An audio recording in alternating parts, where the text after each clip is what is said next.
Enggak ya, kalau kita tadi bilang boleh. Yang satu menjual bagiannya, yang satu ngambil hasil, boleh kayak begitu.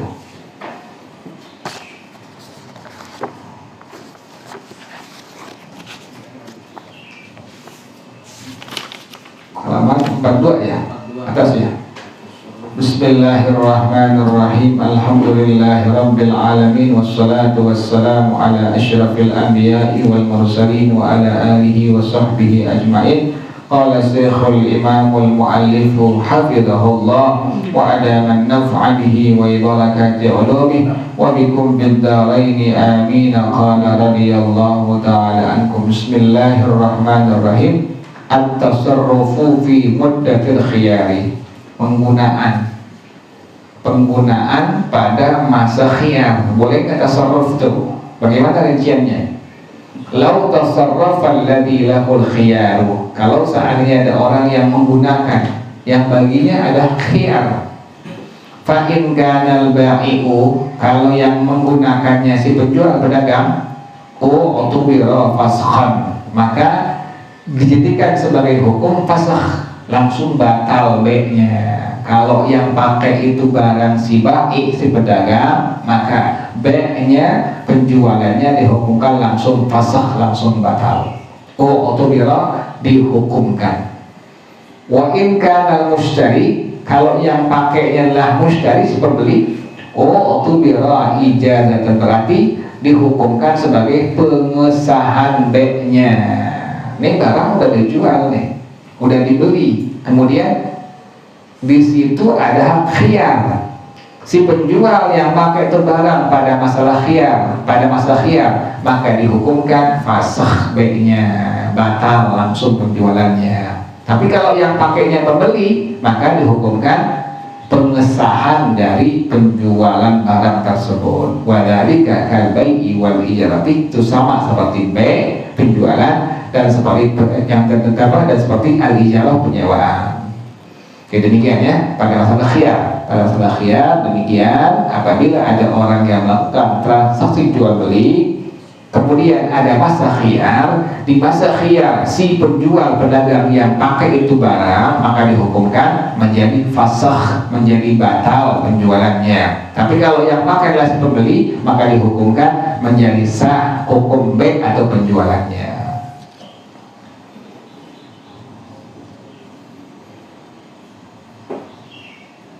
Makanya si pedagang nggak boleh apa itu, nggak boleh pakai, misalnya motor nih, udah jual beli nih, si pedagang kan sama si penjual ada khiyar itu tuh, ada hak khiyar masing-masing. Di masa khiyar, kalau pedagang yang pakai, maka langsung apa tadi? Batal B-nya itu. Kalau yang pakai pembeli, maka dihukumkan menjadi sah B-nya itu, demikian. Nggak jadi, makanya yang pakai siapa? Penjual, batal deh B-nya. Yang pakai siapa ini? Pembeli. Jadi udah satu, demikian. Pada masalah masa khiyar, masalah tasarruf, penggunaan dari barang yang telah diperjualbelikan.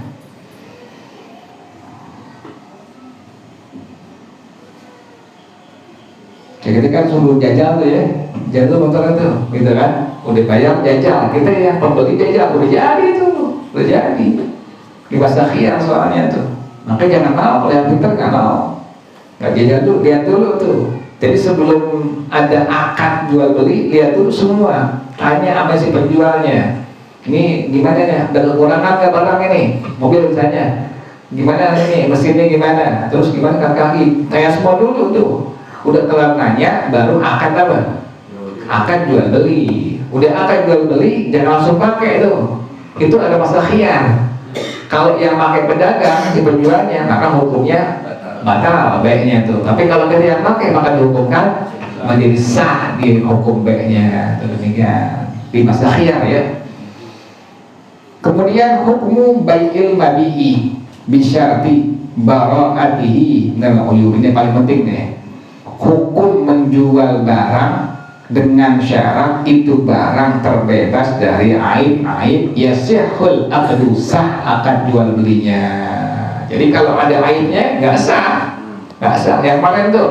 Si pedagang nggak boleh nyembunyiin aib dari apa? Barang yang dijual nggak boleh. Kalau sampai disembunyiin maka dihukumkan B-nya hukumnya la yajuzu. Hukumnya pertama haram, B-nya.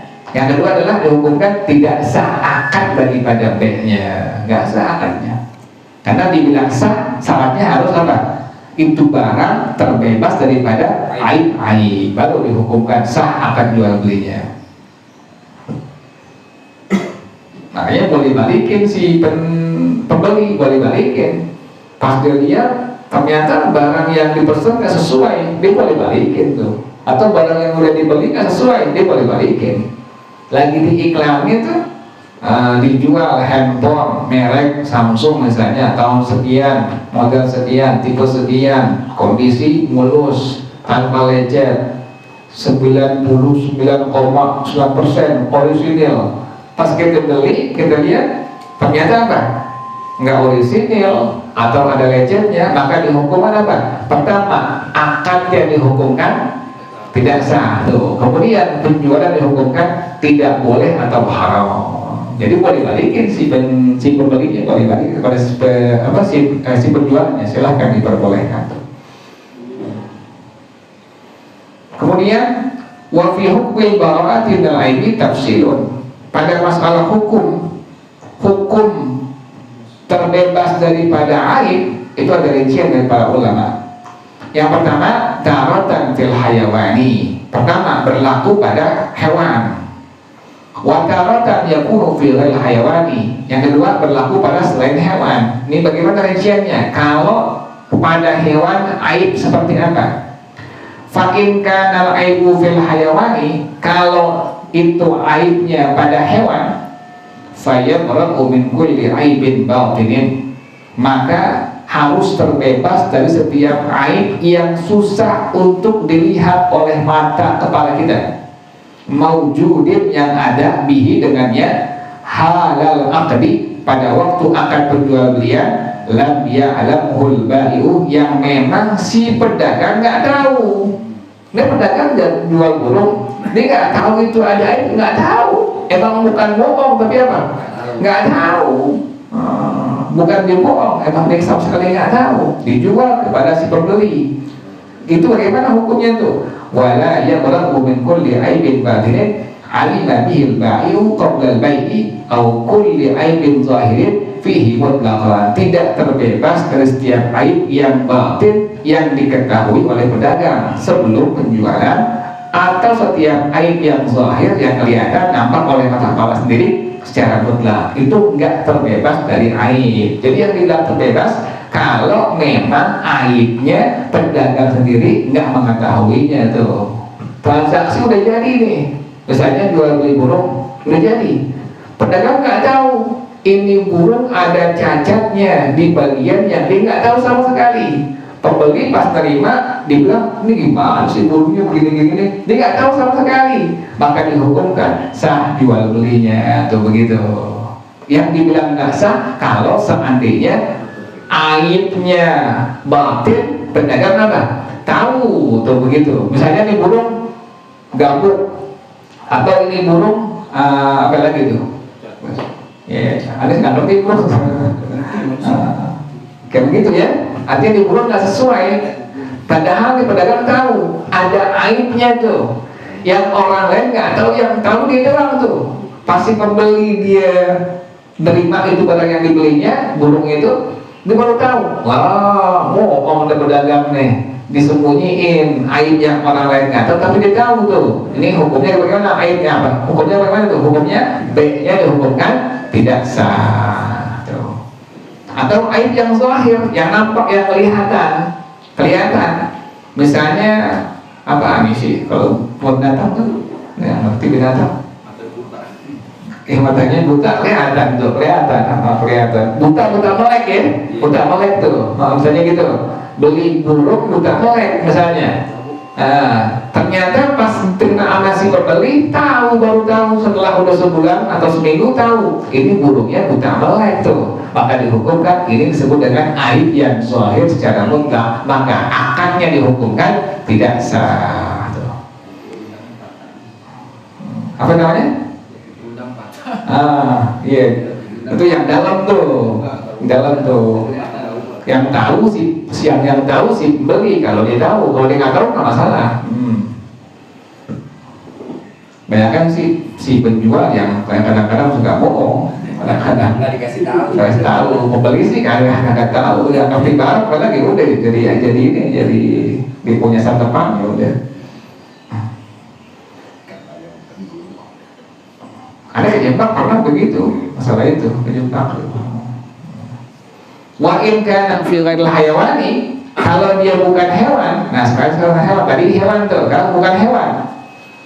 Fala yabra'u min kulli 'aibin balighin fi, maka tidak terbebas itu hewan yang selain hewan dari setiap aib yang batin fihi padanya. Jadi si pedagang harus tahu ini mobil kaki-kakinya ada yang nggak bagus, atau ini motor dia punya apa itu, misalnya shockbreakernya udah kurang bagus nih, ada yang bocor nih, bilangin tuh, bocor sedikit doang, bilangin nih ada yang kurang bagus nih, bocor kayak shockbreakernya, bilangin semua itu. Nah, baru dihukumkan sah dia punya akadnya. Yang sering kan barang yang udah dibeli second nggak boleh dibalikin kan begitu biasanya. Nah, padahal masih boleh dibalikin karena dia adalah tidak terbebas daripada setiap aib yang batin padanya. Masalah itu ini sebuah masalah. La wujida aibun qadimun, kalau seandainya ada aib yang lama, lakin la yu'rafu la yuttala'u alaihi, tidak diketahui itu aib yang lama, illa bi ihdathi aibin jadidin, kecuali dengan adanya aib yang baru. Pas ada aib baru baru ketahui ini ada aib yang lama. Contohnya apa? Kata kewiri bittikhin mudawwadin, seperti memotong semangka yang berulat. Nggak tahu kan tuh, emang udah lama nih semangka nih, ketahuannya pas diapain? Pas dipotong, pas dibelah baru ketahuan. Nah, semangka ini busuknya, ada ulatnya, ada belatungnya. Ini bagaimana hukumnya? Jazalahur raddu, boleh dibalikin oleh si pembelinya, silahkan balikin karena itu ada aib yang qadim yang lama, yang si penjual nggak tahu, pembeli pun tidak mengetahui, nggak tahu, orang tua nggak tahuan. Semangkanya bagus luarnya tuh, tapi pas dipotong ada belatungnya tuh, silahkan dibalikin kepada si pedagangnya. Sama kayak apel, sama kayak yang lain buah-buahan tuh, apel terlihat bagus tampilannya, pas kita buka potong ada apanya? Belatungnya, ada ulatnya, maka dihukumkan boleh dibalikin. Wala arsya alaihi, dan si pembeli tidak ada untuk kewajiban mengganti atasnya, nggak ada kewajiban tuh, balikin aja udah, jangan bayar lagi, jangan tuh, karena ini merupakan satu aib yang qadim yang lama. Wallahu a'lam bis-shawab. Allahumma inni istawda'tuka ma qara'tu wa ma sami'tu fardudhu ilayya inda hajati ilayhi. Wa sallallahu ala sayyidina Muhammadin wa ala alihi wa sahbihi wa sallam, walhamdulillahi rabbil alamin. Subhanaka Allahumma wa bihamdika asyhadu an la ilaha illa anta astaghfiruka wa atubu ilaik. Alhamdulillah ala ni'amillah, alhamdulillah ala barakatillah, alhamdulillahi hamdan yuwafi ni'amahu wa yukafi'u mazidah, walhamdulillahi rabbil alamin. Ya Rasulullah, salamun alaik ya rafi'a sya'ni wa daraji. Ya Rasulullah, salamun alaik ya rafi'a sya'ni wa daraji. Ya Rasulullah, salamun alaik ya rafi'a sya'ni wa daraji. Allahumma salli wa sallim wa barik alaihi wa ala alihi. Assalamualaikum warahmatullahi wabarakatuh.